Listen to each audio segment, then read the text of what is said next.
Bien, amigos, la semana pasada, claramente, comenzando la serie Génesis, vimos el capítulo 1. Partimos ahí en Génesis 1.1 y llegamos hasta Génesis 2, versículo 3. Vimos todo el relato de la creación.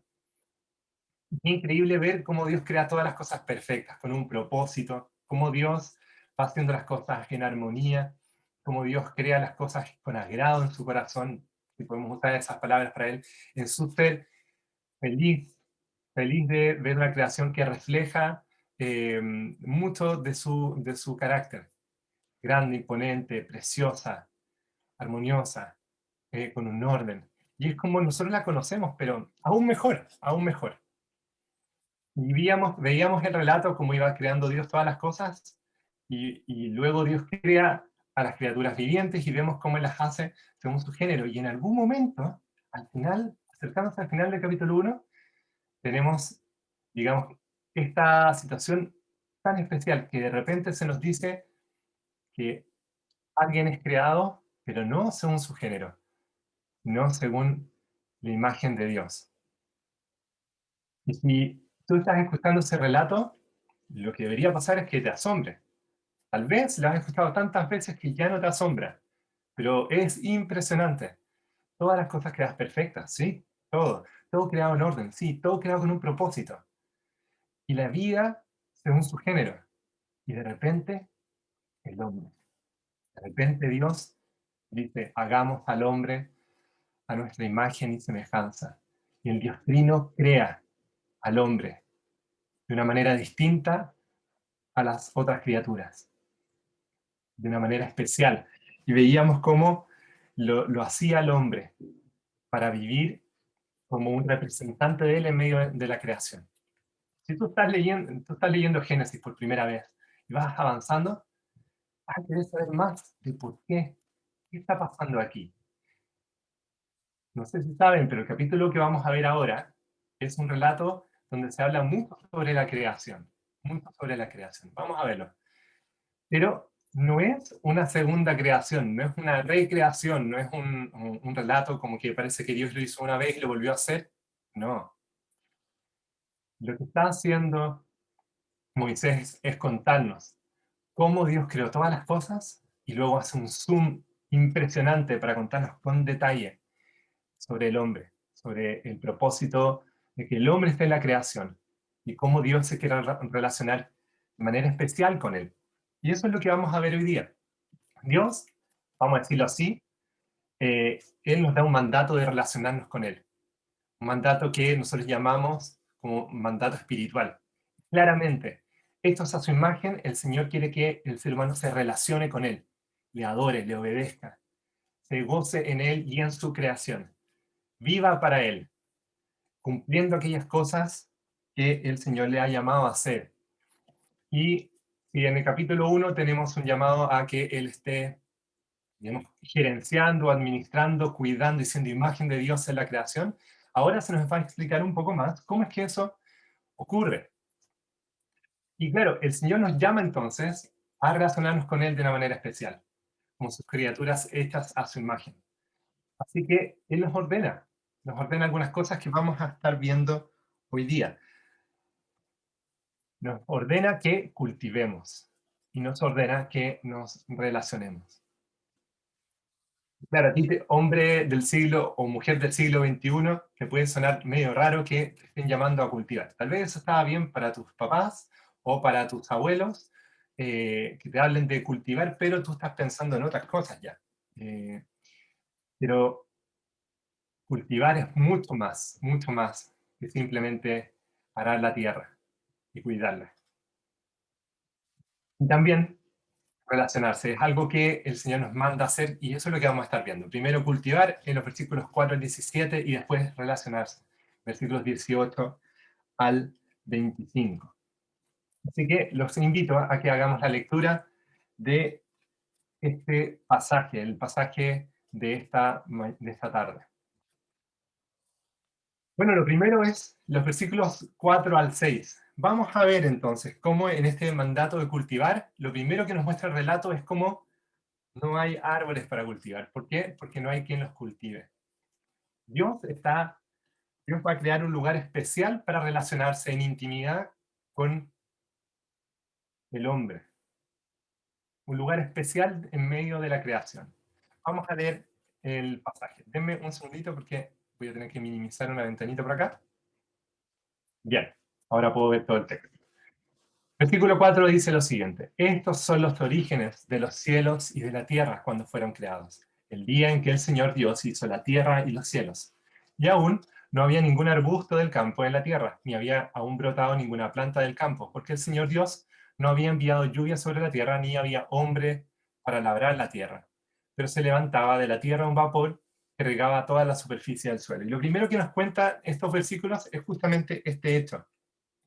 En un principio, no había un lugar especial en medio de la creación donde Dios se relacionara con el hombre. Y nos está contando cómo en un principio Dios crea todas las cosas, pero todavía no hay alguien especial para que cumpla su rol, el rol que el hombre iba a tener. El versículo 5 nos dice exactamente eso. Nos dice que no había un hombre para labrar la tierra. Y nos cuenta cosas como el tema de un vapor que se levantaba, digamos, una neblina. Hoy día en la mañana había una muy grande que estaba en toda la, ¿cómo se llama?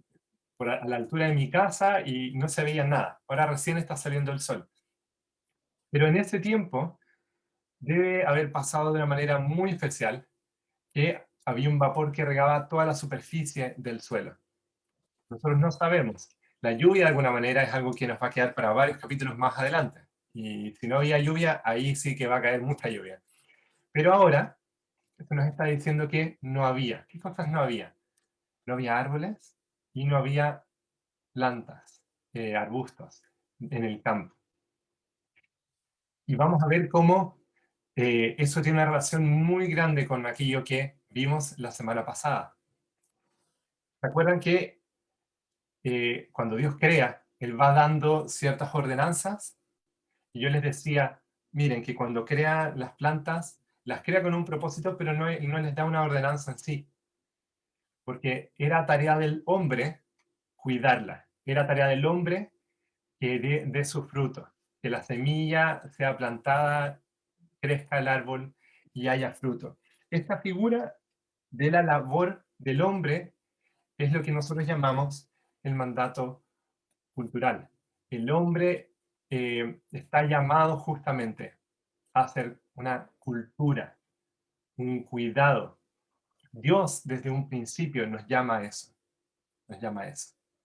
Vamos a avanzar un poquito y vamos a ver los versículos siguientes. Versículos 7 al 14. Vamos a partir viendo del 7 al 9. Dice: entonces el Señor Dios formó al hombre del polvo de la tierra y sopló en su nariz el aliento de vida, y fue el hombre un ser viviente.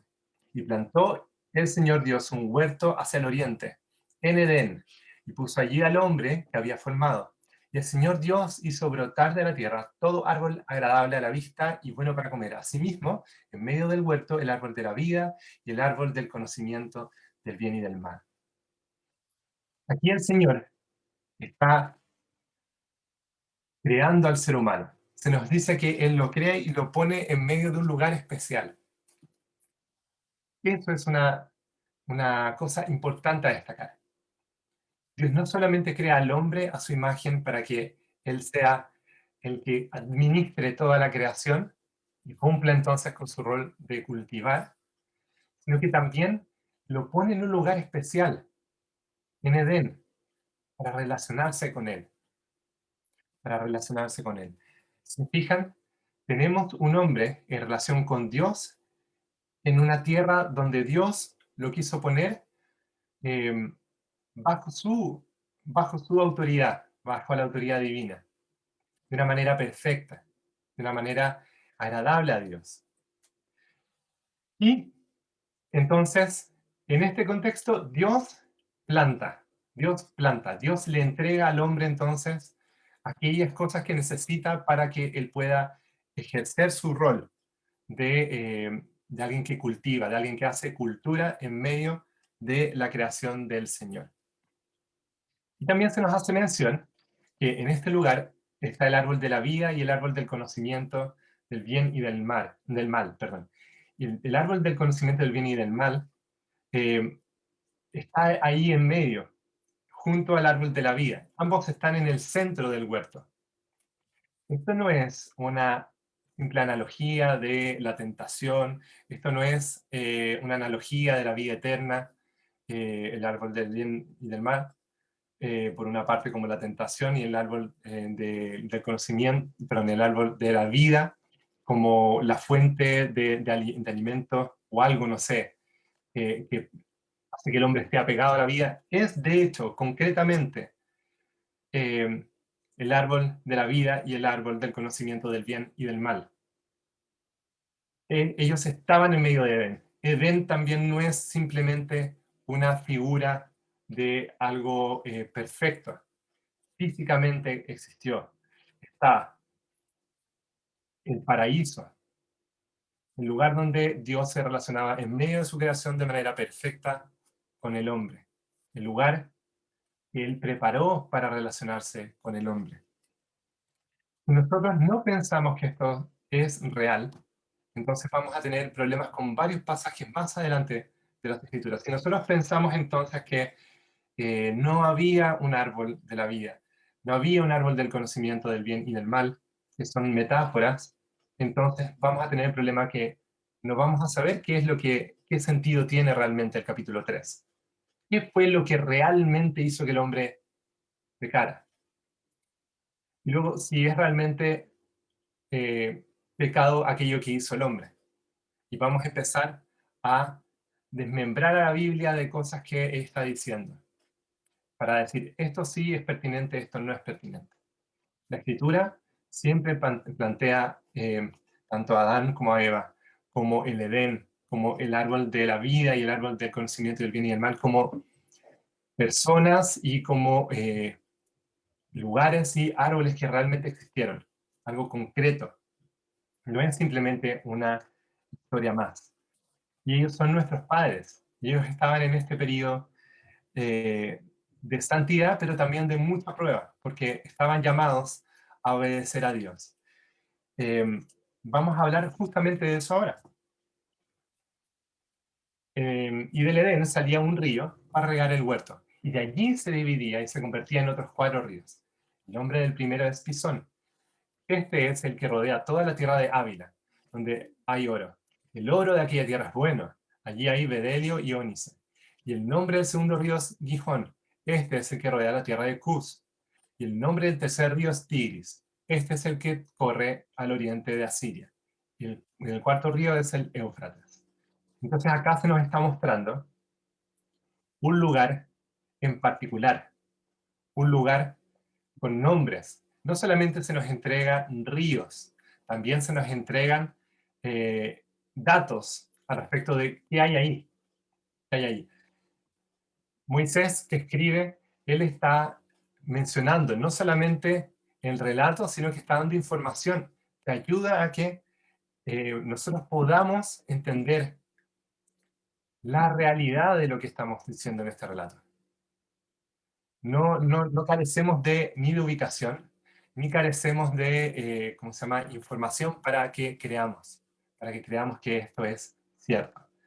Así que, sí, entre medio del Tigris y el Éufrates, en ese lugar es que está el Edén. Y claro, luego, la próxima semana, vamos a ver qué es lo que pasó, qué es lo que pasó, por qué no se puede ingresar, qué es lo que está ocurriendo con el ser humano. Pero ahora se nos informa claramente la información necesaria para creer en el relato. Alguna cosa sobre los ríos. Hay algunos que actualmente no se sabe bien a qué río se hace mención, pero es importante que eso no nos haga dudar al respecto del relato. Eh, si no hay seguridad sobre qué exactamente es la tierra de Cus ¿cómo se llama? Y los investigadores estén diciendo, mira, que puede ser aquí, puede ser allá, eso no significa entonces que el relato no es fidedigno, no es fidedigno. Tenemos que recordar cuál es la voz que nosotros escuchamos, cuál es la voz de autoría primera. La voz de autoría primera para un creyente es la palabra de Dios. que creemos es la revelación de Dios perfecta, llena de sabiduría. Los versículos 15 al 17 nos dicen lo siguiente. Entonces el Señor Dios tomó al hombre y lo puso en el huerto del Edén, para que lo cultivara y lo cuidara. Y ordenó al Señor Dios, el Señor Dios al hombre diciendo, de todo árbol del huerto podrás comer, pero del árbol del conocimiento del bien y del mal no comerás, porque el día que de él comas, ciertamente morirás. Ciertamente morirás. Bueno, aquí vemos entonces que el hombre está llamado a cultivar, y que Dios le ha dado todo lo necesario para hacer aquello a que lo llama, digamos, su vocación. El hombre tiene una vocación. Cuando nosotros pensamos en vocación, lo primero que nosotros pensamos es en aquello que nosotros queremos hacer, que creemos que nos va a traer la alegría y todo lo que nosotros queremos en esta vida. Pero vocación es mucho más profundo que eso. Vocación viene de vocare, de llamado. Vocación es el llamado de Dios para el hombre. Es la idea de que hay alguien que crea y que nos llama a vivir de una manera determinada. Y aquí nosotros vemos el llamado de Dios al hombre. El llamado de Dios al hombre es que él cultive y cuide el Edén. Cuide la creación y la cultive, la desarrolle. De aquí deriva todo el concepto de hacer o vivir en una cultura que se va desarrollando constantemente, con tecnología, con conocimiento, con arte. El Señor llama a que nosotros podamos vivir como seres humanos en relación con Él y por lo tanto construyendo una cultura que es grande y cada vez más sabia, pero siempre reflejando la belleza y el poder de nuestro Señor, su carácter. Y eso es genial. Después, cuando estemos viendo el capítulo 4, vamos a ver cómo eso está realmente inscrito en el corazón del ser humano. Necesita hacerlo. Pero en ese caso, lo empieza a hacer mal, porque el Señor no está en el centro. Pero aquí ellos tenían el llamado. Y no solo eso, Dios le había dado todo lo necesario para hacerlo. Le dio un lugar, le dio tierra, y les dio también la posibilidad de vivir. Pero además de tener el árbol de la vida ahí, también estaba el árbol del conocimiento del bien y del mal. Y hay un llamado aquí que nos hace ver que el hombre estaba, hay una expresión que nos hace entender que el hombre estaba llamado a tener un pacto con Dios de obediencia. Un pacto que en nuestra confesionalidad llamamos un pacto de vida. ¿Por qué? Porque el hombre debía obedecer a Dios. Y si el hombre no obedecía, entonces él moriría. Dependía de su obediencia, por lo tanto, de sus obras, que él pudiera vivir, seguir en esta relación perfecta con Dios, con Dios. Pero Dios es tan grande, Dios es tan perfecto, que no hace al ser humano, digamos, al hombre solo, sin una eh, posibilidad de tener una conexión especial con otros, más allá de sí mismo. Adán, él no fue hecho para estar solo. Él no fue hecho para estar solo. Y vamos a ver entonces cómo Adán no solamente está llamado a cultivar, sino que a hacerlo de una manera especial, relacionándose con otros. Esto es lo que nosotros vemos aquí. Versículo 18 es un versículo muy conocido. Dice, y el Señor Dios dijo, no es bueno que el hombre esté solo, le haré una ayuda idónea. Y normalmente nosotros tomamos este versículo de una manera incorrecta. Tomamos este versículo y pensamos en lo que viene después, en la creación de la mujer. Y pensamos que el hecho es que la mujer es una ayuda idónea en sí. Pero quien dice que va a ayudar idóneamente al hombre es Dios. Dios va a ayudar al hombre de una manera que es perfecta para que el hombre pueda vivir conforme a su llamado. ¿Y qué es lo que va a hacer Dios? Dios le va a dar al hombre compañía. El relato nos muestra cómo es que el Señor forma de la tierra todo animal del campo y toda ave del cielo y los trajo al hombre para ver cómo los llamaría. Hay aquí por una parte, una autoridad del hombre sobre las criaturas al ponerle nombre. Pero también pasa lo siguiente, versículo 20. Y el hombre puso nombre a todo ganado y a las aves del cielo y a toda bestia del campo, mas para Adán no se encontró una ayuda que fuera idónea para él. Entonces, el Señor hace aquello que dice en el versículo 18 y le da una ayuda idónea, una ayuda que va a ser especial para él. Y esto es lo que vemos en los versículos 21 al 24. Y el hombre entonces está llamado a cumplir la ordenanza, pero necesita una ayuda especial. Esa no fue encontrada entonces en los animales, pero sí en alguien como él, en alguien como él. Versículo 21 dice lo siguiente: entonces el Señor Dios hizo caer un sueño profundo sobre el hombre, y éste se durmió, y Dios tomó una de sus costillas y cerró la carne en su lugar. Y de la costilla que el Señor Dios le había tomado del hombre, formó una mujer y la trajo al hombre. Y el hombre dijo: esta es ahora hueso de mis huesos y carne de mi carne. Ella será llamada mujer, porque del hombre fue tomada. Y esto es increíble. Esto es increíble. Dios crea al hombre. Y de el hombre entonces también crea un igual a la mujer. Uno que era carne de su carne, era hueso de sus huesos. No crea a la mujer diferente. No la toma, no la crea de la misma manera que crea al hombre, sino que los hace a ellos dos de la misma, digamos, sustancia. Ambos hechos, entonces, a imagen de Dios. Ambos hechos para vivir en complemento. En estos versículos tenemos la primera vez que el hombre hace poesía. Y para mí es que ya tenía tan inscrito en él el tema de hacer cultura, que él ya empieza a tratar poéticamente todas las situaciones que ve. Se admira con lo que está frente a sus ojos.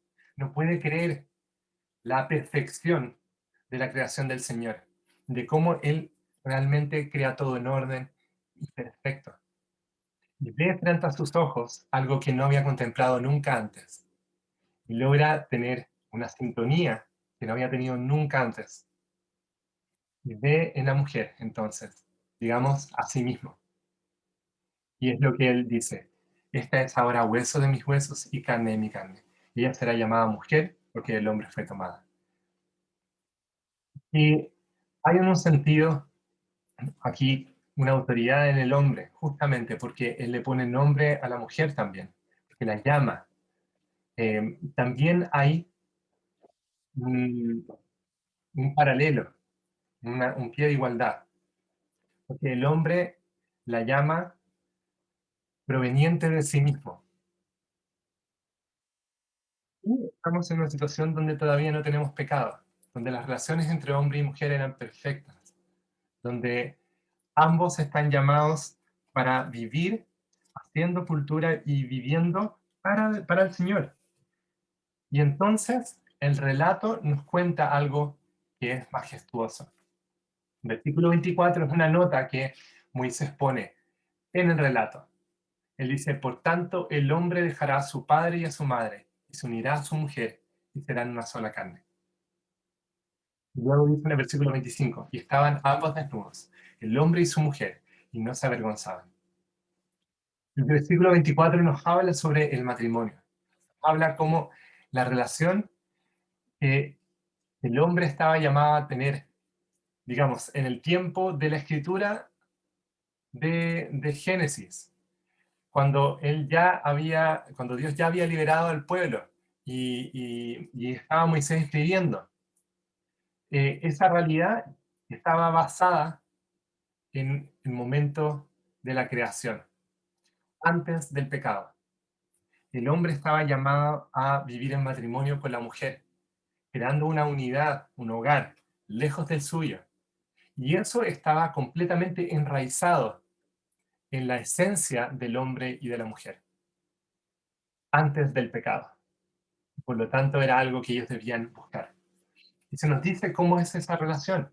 Versículo 25 nos menciona que el hombre y la mujer estaban desnudos sin vergüenza.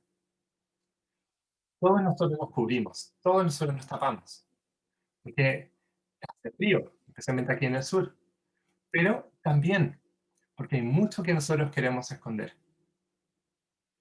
Y en este tiempo, sin pecado, no había nada que ocultar al otro, no había nada información que manejar, ni ideas que uno pudiese pensar que pueden herir al otro o que uno podía estar muy vulnerable frente al otro, sino que la relación era perfecta, perfecta, en pleno sentido.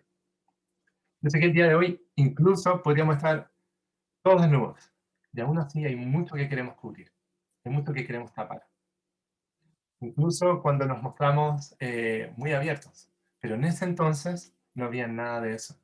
La relación entre el hombre y la mujer era perfecta, porque la relación con Dios era perfecta. Y el capítulo 1 nos deja la pregunta: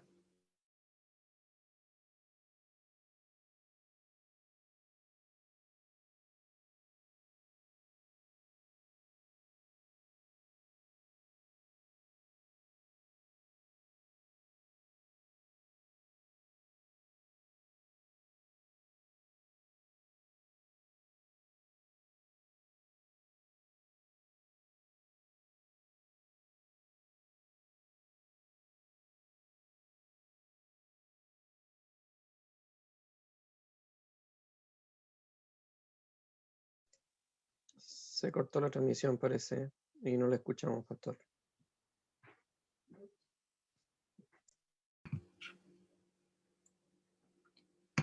disculpen, no sé qué habrá pasado.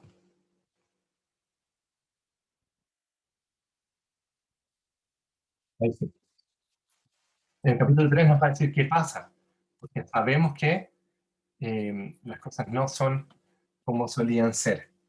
Pero hay mucho que nosotros podemos aprender sobre el capítulo 2, que debemos tener presente. ¿Por qué? Bueno, lo primero que tú puedes decir es que, oye, saltamos al capítulo 2, está todo perfecto, las relaciones son perfectas. Mira, Adán debe haber sido un atleta, Eva también, no tenían dolor de espalda, no había tantas dificultades para trabajar, la relación entre ellos era armónica. ¿De qué me están hablando? ¿Qué me va a servir pensar en el capítulo 2 si es que en realidad lo que nosotros vivimos se parece más a lo que viene después del capítulo 3?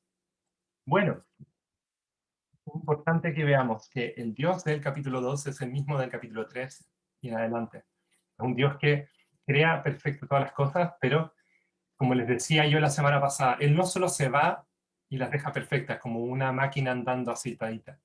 Él crea y Él preserva y Él cuida. Y aquí vimos en el relato justamente cómo Dios hizo todas las cosas para que el hombre las pudiera disfrutar y para que él tuviera todas las herramientas para vivir en una relación perfecta con él. Hombre y mujer relacionándose entre ellos con cuidado, con eh, una relación que promueve el crecimiento del otro para adorar al Señor. Pero cuando nosotros vemos esto, es evidente que aunque ellos eran perfectos, igual cayeron. Dios les había dado todo y aún así no lograron vivir para Él. O si no, las cosas no serían como estamos ahora. Sin embargo, y Adán, el primer hombre, tenía todo para vivir perfectamente para Dios y cayó.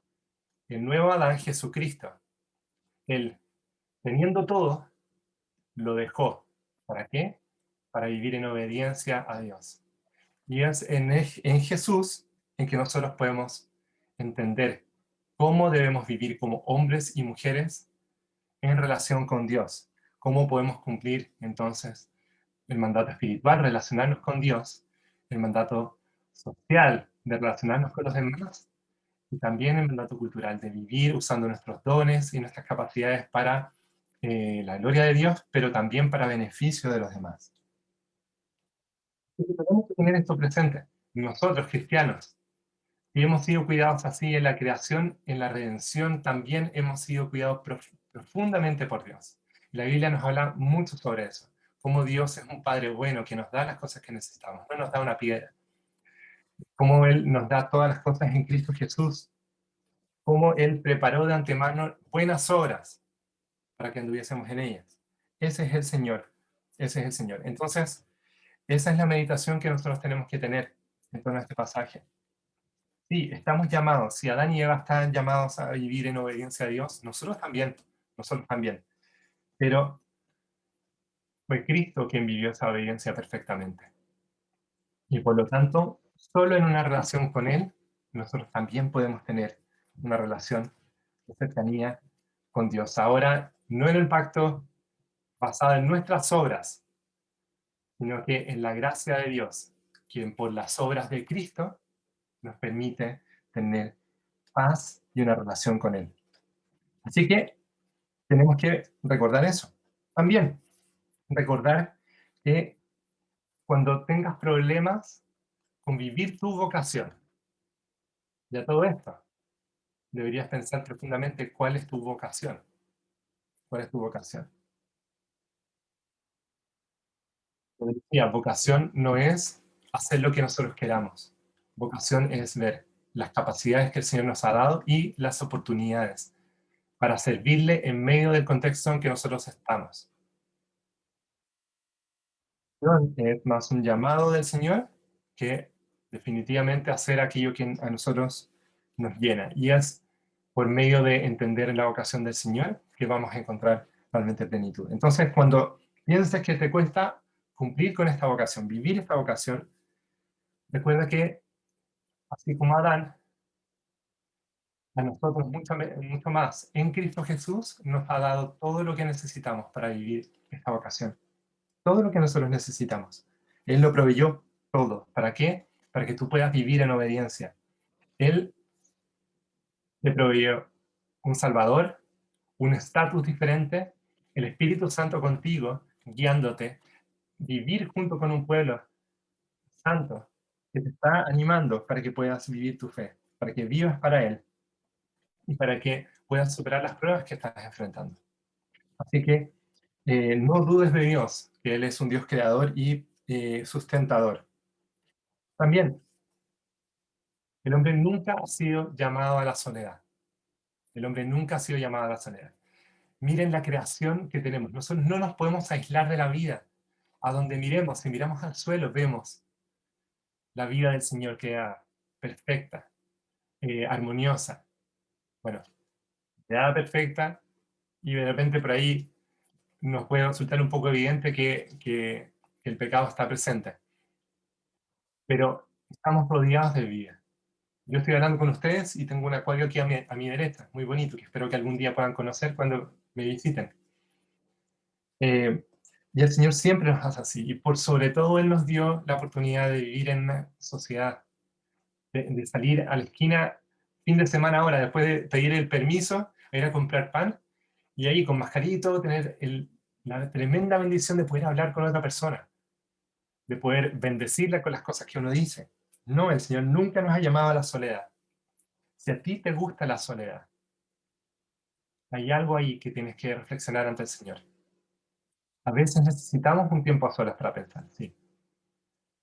Pero la vida en sociedad es un privilegio. Por lo tanto, tiene una componente que es un disfrute, pero también tiene otra que es una responsabilidad.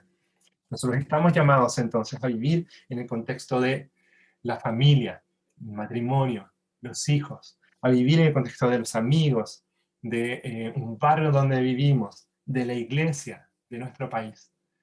Tenemos una identidad que también está ligada a todas estas cosas. Así que el hombre nunca ha sido llamado a vivir en soledad. Por lo tanto, ¿cómo estás viviendo tu sociedad? ¿Cómo estás disfrutando tu sociedad? ¿Este tiempo de pandemia te parece demasiado cómodo? ¿Te agrada mucho? ¿Crees que en realidad naciste para esto? ¿Para tener una pantalla de computadora frente tuya? ¿Y ya? Por otra parte, tal vez hay gente que necesita tu compañía. Hay gente que necesita que pueda ser una bendición para ellos. Estar junto con ellos. Acompañar. Y uno no sabe el impacto que esto puede tener. pero qué rico que es que el Señor nos hizo para vivir en sociedad. Así que nuestra relación con Dios no es solamente vertical, no es solamente Dios y nosotros, o Dios, yo y los poquitos que me incumben. No, es Dios, todos nosotros. Y todas nuestras relaciones horizontales están ahí para glorificar a Dios y nuestra relación con Él. Pero también este pasaje nos habla fuertemente sobre un tipo de relación especial, que es la relación matrimonial. Es la única forma en que Dios nos muestra y quiere que el hombre se relacione en pareja con otro ser humano, en un matrimonio, compuesto por un hombre y una mujer. Estos para un complemento, hechos para disfrutar, hechos para tener hijos, para vivir en la sociedad como un mismo ser, es como nos dice el pasaje. Dejando a padre y madre, serán uno mismo, uno solo. Y es increíble cuando tú ves el capítulo 5 de Génesis. Al principio, los versículos 1 y 2, el hombre y la mujer, llamados ambos Adán, un mismo ser, un mismo ser. Así que no hay ningún otro tipo de relación que pueda llevarnos a la plenitud. Tal vez tú puedes pensar en otro, ya sea tener una pareja, ¿cómo se llama? Que es de tu mismo sexo. Puedes pensar en una relación que no tenga el mismo nivel de compromiso que el matrimonio. Pero si en tu cabeza crees que eso te va a llevar a la alegría, estás equivocado. Porque si haces eso, te pones tú como juez, diciendo, yo sé lo que es el bien y el mal. Y amigos, ese es el problema justamente que aparece en el capítulo 3. Pero si creemos a Dios y creemos en lo que Él dice, vamos a ver que la única relación perfecta de pareja que hay es entre un hombre y una mujer. Dicho eso, hay mucho ahí para tratar. Yo creo que esta sea la instancia para hablarlo todo, pero sin duda es que el modelo matrimonial es el que cita Efesios 5, versículo 31. Y nos refleja, nos hace ver antes de la caída, antes del pecado. Así que eso es donde nosotros tenemos que poner nuestros ojos. Entonces, este es el tema. Si estás en una relación que no le agrada a Dios, el llamado es a terminarla, a terminarla. Si estás en una relación que no demuestra la seriedad con la cual Dios se toma la relación entre hombre y mujer, arrepentimiento, pero también a corregir eso, a corregir eso, si realmente amas, y casarte. Y por otra parte, aquellos que estamos casados, en muchos sentidos, podemos no estar reflejando lo que es una relación de pareja, de amor, como nos muestra la escritura que debe ser. Una relación de plena entrega, una relación de confianza, de perdón, pero también de intimidad profunda, donde tú puedes confiarle al otro. Y, y es tal vez lo más cercano a lo que nos mencionaba el versículo 25, donde no había ningún tipo de vergüenza, sino que plena confianza. Y eso es algo que se puede construir solamente considerando lo último que voy a mencionar ahora. Nosotros no podemos alcanzar Génesis 2, versículos 23, 24, 25, solos. Nosotros no podemos hacer eso. No es solamente en nuestras fuerzas, no es por nuestra obra, no es simplemente por el amor que podemos tener por el otro, sino que es teniendo a Jesús en el centro. Porque Cristo es el único que cumplió perfectamente el mandato del Señor. Él es el hombre perfecto, el hombre perfecto. Por lo tanto, Él realmente trabajó como Dios llama a trabajar. Y nosotros sabemos eso, porque el corazón de nuestra salvación es la obra de Cristo. Y Él también vivió relaciones perfectas de amor. ¿Sabes? Leí hoy día en la mañana. No es el pecado del otro el que nos hace pecar a nosotros, es nuestro propio pecado. El pecado del otro es del otro. El pecado de los demás a lo más hace que se encienda la llama de aquello que arde en nuestro corazón lejos de Dios. Pero Cristo no era así, sus relaciones eran perfectas. Él no trató a los demás de una manera incorrecta. Siempre tuvo al Padre y su voluntad en el centro. Siempre amó a todos los con los que se relacionó. A todos, incluso a sus enemigos. Así que es solamente por medio de Cristo que nosotros podemos tener relaciones así. Es solamente por medio de Cristo que nosotros podemos descansar. Que nuestra obra no va a cambiar al otro. Que nuestra obra no va a hacerlo. No nos va a hacer alcanzar un estatus, ni vamos a vivir frustrados por eso, sino que es Cristo. Y por una parte, en Él podemos tener relaciones de amor, como nunca hemos conocido. Así que la única razón por la cual tú y yo somos aceptados y amados es por la obra de Cristo. La única razón por la cual nosotros deberíamos realmente bajar nuestro orgullo es que el otro también puede ser, es amado de igual manera. Y nosotros estamos llamados a amar como el Señor. Así que debes dejar de poner tus fantasías de autodeterminación, tus fantasías de, de ser un pequeño Dios en el centro de tu vida y rendirte a Cristo y su obra. Solo cuando te rindas a Cristo y su obra, entonces vas a ver cómo tienes el mayor tesoro en tus manos por su misericordia. Ser aceptado, ser amado, poder vivir y disfrutar incluso en esta vida de relaciones renovadas y también de la oportunidad de, con tus obras, bendecir a otros para la gloria de Dios. Los invito a orar. Gracias, Señor, por este tiempo. Gracias, Señor, por tu palabra. Gracias por hacernos, Señor, con un propósito para vivir en este mundo. Y no dejarnos solos, Señor, sino que poder vivir en una sociedad junto con otros seres humanos y en el contexto de tu pueblo, con otros que te aman y que buscan el bien para nosotros. Pedimos, Padre, que nos ayudes a vivir mirando a Cristo y teniéndolo en el centro solamente para poder eh, relacionarnos contigo. Ayúdanos a pensar en maneras prácticas de vivir este llamado que tenemos, de relacionarnos contigo, relacionarnos con nuestros pares y también vivir vidas aquí donde podamos usar nuestros dones para tu gloria. Ayúdanos como iglesia a hacer esto. Ayúdanos desde hoy en casa. Ayúdanos mañana en el trabajo, Padre, para que vivamos glorificándote. Lo pedimos en el nombre de Jesús. Amén.